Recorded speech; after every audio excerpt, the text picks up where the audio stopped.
I was waiting for an official live version to be released. I've got my chance now. I'm really excited to hear how they pull this off live. This song's called Die With a Smile. Yay!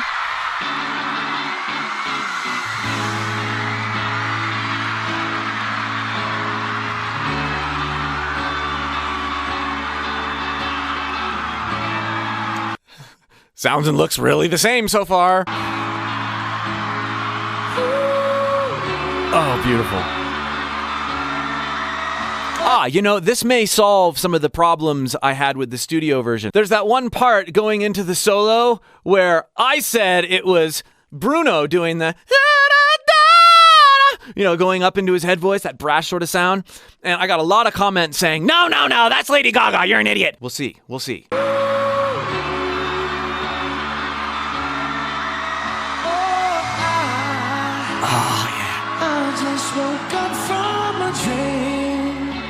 Can I just say that Bruno Mars live is almost always... I've watched so much of Bruno Mars live, and he is always way more entertaining because of this, I hear how he does it in the studio. Is he going to be able to pull it off live? And it's usually different, but as good or cooler. There's this freedom that he has live from woodshedding so much in the studio. I just love it about his voice and his overall mindset as a musician. Well, you and I had to say goodbye, and I don't know what it all means. Beautiful rasp. But since I survived, I realized wherever you go, that's where I'll follow. Oh, and you hear so much of the audience already singing along. You know you got a great song when the song hasn't been out that long and everybody's just in it. Nobody's promised tomorrow, so I'm allowed to every night like it's the last night, like it's the last night. If the world was ending, I wanna be next to you. Just so awesome. Now, it's interesting to notice about his voice. When he first comes in, there's more rasp than you hear on the studio recording. And a lot of times it's tempting to be like, especially with someone like Bruno, like, oh, is he sick? Or maybe, I don't know, maybe he just doesn't have it tonight or whatever. But then you hear him really get into this chorus, which is higher and more energetic. That rasp, that attitude that he's projecting at the beginning with his voice and the rasp that's manifesting because of the attitude is intentional. It's not that he's just lost his voice. And that is proven in the fact that when he gets up into this chorus, he brings it and it's clean and clear and on. Oh, beautiful.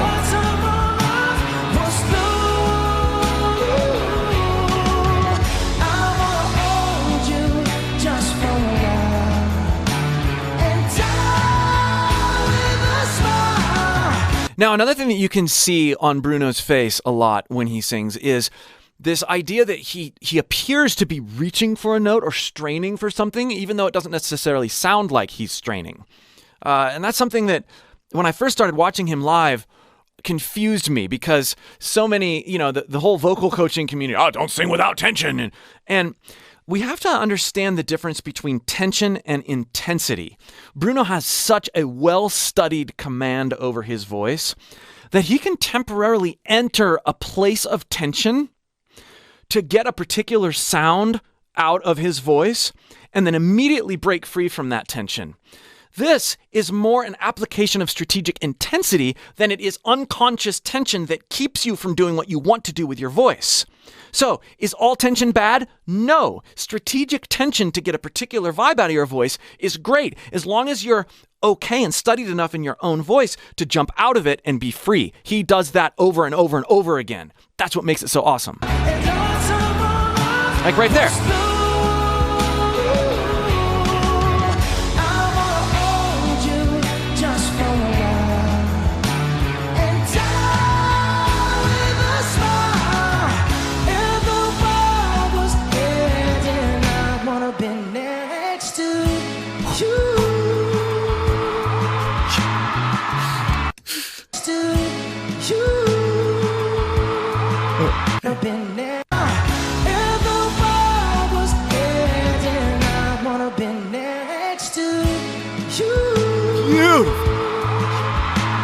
I love how he leaned into the world, that big belted world, and then took us on that ride. If the world was ending, I wanna be next to you.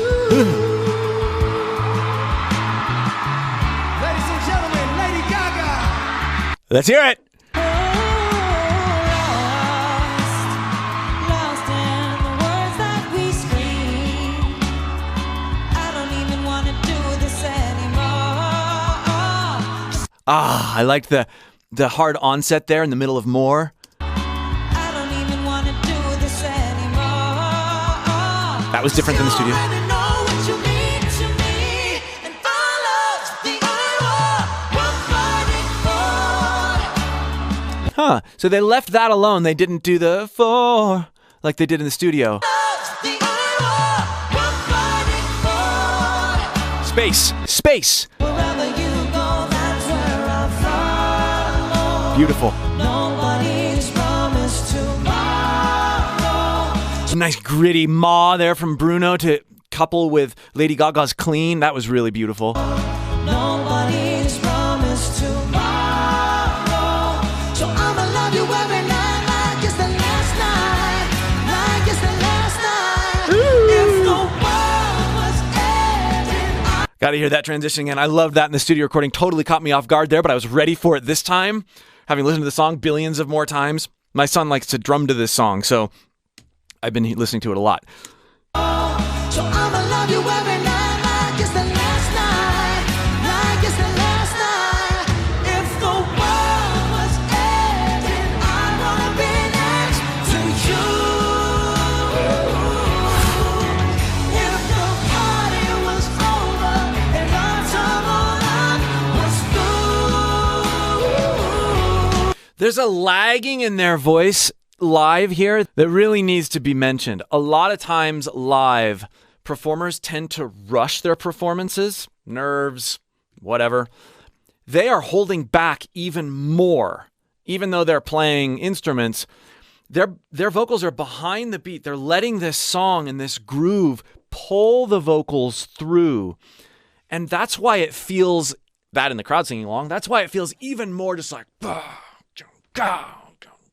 If they were rushing over this groove, we would feel uneasy and it would be sort of this cringy performance. The reason it's so robust is because they're dragging the beat with their voices even more. Not to mention the pocket of the drummer is amazing.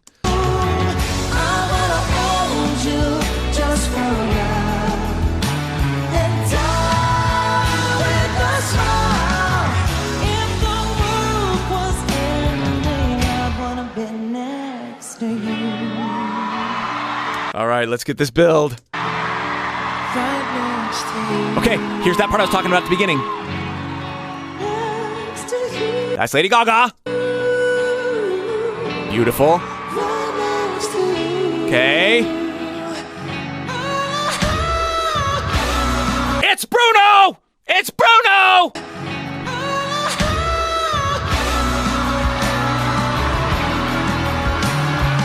Such a tasteful instrumental, too. If the world was ending, I'd wanna be next to you. Hugh. Was ending, I'd wanna be next to you. Neat way to create a percussive sound out of something that doesn't have percussion. Works really well in those down spots to bring the voice out even more. Create a momentum that would otherwise sort of dissipate. If the party was over and our time on earth was through. Can we just say something about the beautiful backing vocals, too? Ugh. I wanna hold you just for a while and die with a smile. If the world was ending, I wanna be next to you. Having a great lineup of background vocals really gives so much more confidence to the frontline performers, where they can go off mic for just a second or not lean in quite as hard to some of those really high aggressive parts. Take a little bit of a break so that they can get the next part. It creates a collective energy that isn't all centered on, oh, can I possibly hit this note as good as the recording studio? So the setting that they've created for themselves is almost creating it's really hard to fail sort of setting, which is something that everybody has to do should do when they're performing something that's so well known in the studio live. This is way better than using backing tracks or lip syncing or miming, because it's still all happening live. It's fine. But you can see in that last section, Lady Gaga was leaning in. She leaned away from her mic and she was leaning into the power and fullness and precision of her background vocalists. It's great and so much more genuine. Human.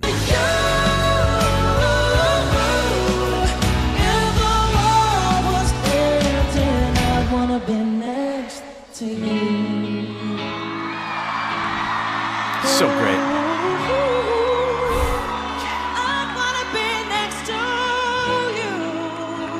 They both just have such pristine voices.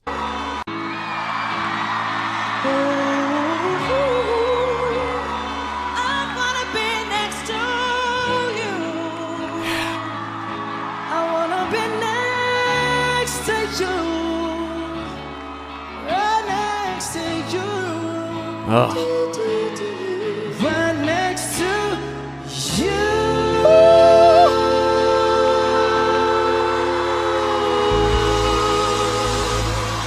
Yeah. Oh, that was so awesome. To you.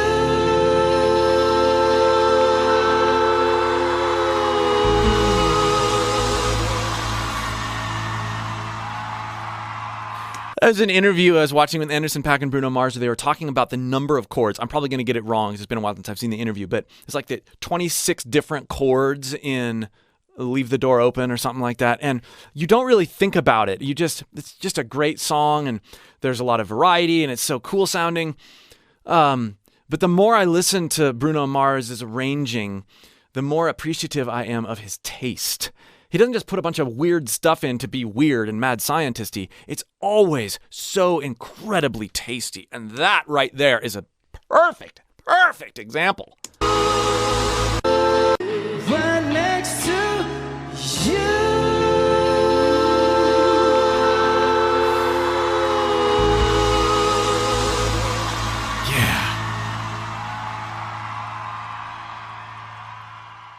Analyzing some of the best vocalists on the planet is so fun, and I learn a ton about my own voice when I get to do this kind of thing.